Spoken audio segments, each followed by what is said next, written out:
வணக்கம், நான் உங்கள் ஜெயா. இன்றைக்கி நம்ம இந்த வீடியோவில் விஷால் பரத்வாஜ் இயக்கி தயாரித்த மேக்பூல்ன்ற படத்தோட சம்மரியை தான் இங்கே பார்க்க போகிறோம். ஏன்னா இது ஃபிலிம் லிட்ரேச்சர்ன்ற டாப்பிக்கில் வருது. இது ஷேக்ஸ்பியரோட மேக்பத்தை அடாப்ட் பண்ணி தான் இவங்க எடுத்திருக்காங்க. வாங்க அவர் எப்படி அடாப்ட் பண்ணியிருக்காருன்னு பார்க்கலாம். இந்த படத்தை அவர் ஹிந்தி மொழியில் தான் எடுத்திருந்தார். 2003 அது வெளியிட்டார். இது ஒரு க்ரைம் ட்ராமா ஃபிலிம் தான். விஷால் பரத்வாஜ் தான் அதை டைரக்ட் பண்ணியிருந்தார். இதில் முக்கிய கதாபாத்திரத்தில் இர்ஃபான் கான், தபு, பங்கஜ் கபூர், நசுருதீன் ஷா, ஓம் புரி, பியூஷ் மிஸ்ரா, முரளி சர்மா, அது மட்டும் இல்லாமல் மசுமே மகாஜியா அவங்கெல்லாம் இதில் நடிச்சிருக்காங்க. இது ஷேக்ஸ்பியரோட மேக்பத்தை அடாப்ட் பண்ணி தான் அவர் எடுத்திருக்காரு. பின்னாடி அவர் ஒத்தலோ கதையை ஓம்காரான்ற பேரில் ஹிந்தியில் படமாக எடுத்தார் 2006.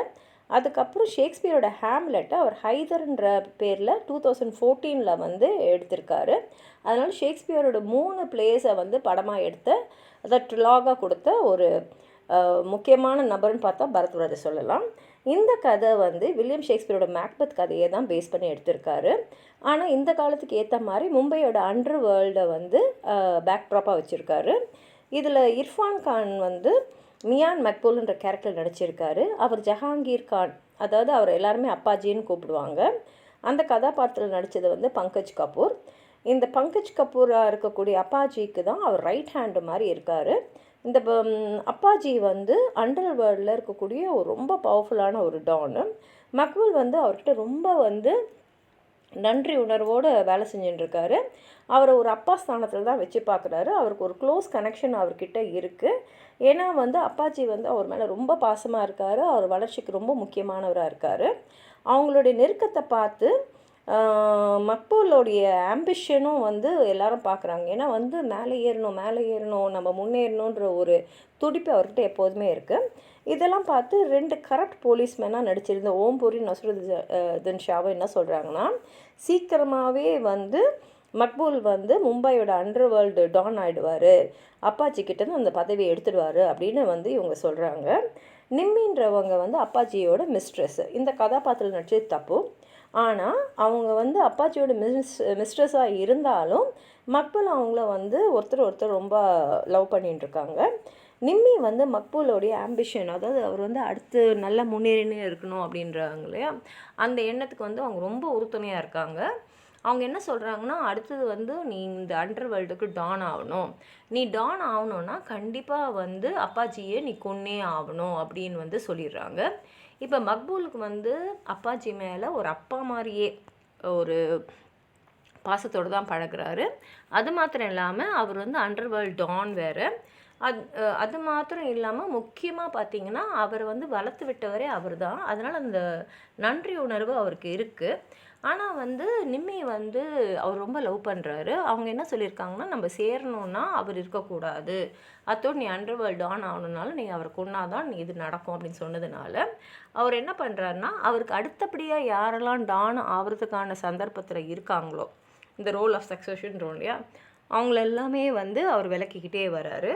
கடைசியில் என்ன பண்ணிடுறாருன்னா, ஒரு நாள் அப்பாச்சி தூங்கிட்டு இருக்கும்போது ராத்திரியில் போய் அவரை படுகொலை பண்ணிடுறாரு. அதுக்கு கூட இருக்கிறவங்க நிம்மி தான் பக்கத்துலேயே இருக்காங்க.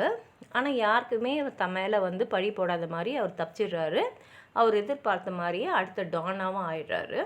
ஆனால் என்ன ஆகுதுன்னா, அவராலே நிம்மியாலேயும் அந்த குற்ற உணர்ச்சி இருக்கு இல்லையா, அதுலேருந்து வெளியில் வரவே முடியல. ஏன்னா அவங்களால அப்பாச்சியோடைய கோஸ்ட் ஆவியை பார்க்குற மாதிரி அவங்களுக்கு தோணுது. அது மாத்திரம் இல்லாமல் அவங்க கையில் ரத்தக்கரை படிஞ்சிருக்கோம் இல்லையா, கொலை பண்ணும்போது அந்த ரத்தக்கரை அவங்க கையை விட்டு போகாத மாதிரி ஒரு உணர்வு இருந்து அவங்களுடைய உள்ளுணர்வு அவங்கள ரொம்ப உறுத்திகிட்டே இருக்குது.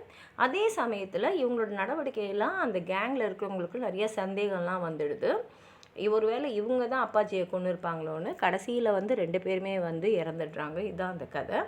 அது மாத்திரம் இல்லாமல் இந்த கதையில் பார்த்தீங்கன்னா முக்கியமான கதாபாத்திரம்னு சொன்னால் ஓம்பூரி, நசுருதீன் ஷாவும் தான். ஆரம்பத்தில் பார்த்திங்கன்னா அவங்க ஒரு கரப்ட் போலீஸ் இன்ஸ்பெக்டர்ஸாக வராங்க. அப்புறம் இது நடக்கும் அப்படின்னு ஒரு அஸ்ட்ராலஜி மாதிரி சொல்லிக்கிட்டே இருக்காங்க. ஒரு பிளாக் காமிக் ரிலீஃபும் தராங்க. அதே சமயத்தில் பார்த்திங்கன்னா அப்பாச்சி அவங்களுக்கு பணம் கொடுத்து போலீஸில் அவங்களோட ஆளுங்க இருப்பாங்களே அந்த மாதிரி அவங்கள வச்சுட்டு இருக்காங்க. அவங்க கரெக்டாக சொல்கிறாங்க, மக்பூல் அடுத்து இது செய்வான், இப்படி மேலே ஏறி வருவான். அப்புறம் வந்து அவனோட அழிவை கூட அவங்க முன்னாடியே சொல்லிடுறாங்க. அது மாத்திரம் இல்லாமல் அப்பாஜியோடைய ரைவல் கேங்கை பற்றி இன்ஃபர்மேஷனும் கொடுக்குறவங்க அவங்கள தான் இருக்காங்க. நிறைய விஷயங்களில் வந்து அவங்களுடைய கான்ட்ரிபியூஷன் நிறையாவே இருக்கும். அதாவது மக்பூல் வந்து அவனோட லாயல்ட்டிஸை ஷிஃப்ட் பண்ணுறதுக்கும் முக்கியமான காரணமாக இவங்க இருக்காங்க. அப்புறம் மேக்டிஃப் கேரக்டரை வந்து ரியாஸ் பூட்டி நடிச்சிருப்பார். அவரும் மற்றவங்களுடைய அலையன்ஸ்க்கும் கூட இவங்க முக்கியமான காரணமாக இருப்பாங்க. கடைசியில் எண்டிங் வரைக்கும் இவங்களுடைய இன்வால்மெண்ட்டும் அந்த கதையில் வந்துக்கிட்டு அது ஒரு காமெடியாகவும் இருக்கும். ஆனால் ஷேக்ஸ்பியருடைய கதையோட தழுவல்ன்றது நல்ல அருமையாகவே இவங்க எடுத்திருப்பாங்க. உங்களுக்கு எதாவது சொல்லணும்னு நினச்சிங்கன்னா கீழே இருக்கிற கமெண்ட் பாக்ஸில் எழுதுங்க. இந்த வீடியோவை லைக் பண்ணுங்கள், உங்கள் ஃப்ரெண்ட்ஸோடு ஷேர் பண்ணுங்கள். சப்ஸ்கிரைப் பண்ணாதவங்களாம் ப்ளீஸ் சப்ஸ்கிரைப் பண்ணி சப்போர்ட் பண்ணுங்கள். நன்றி.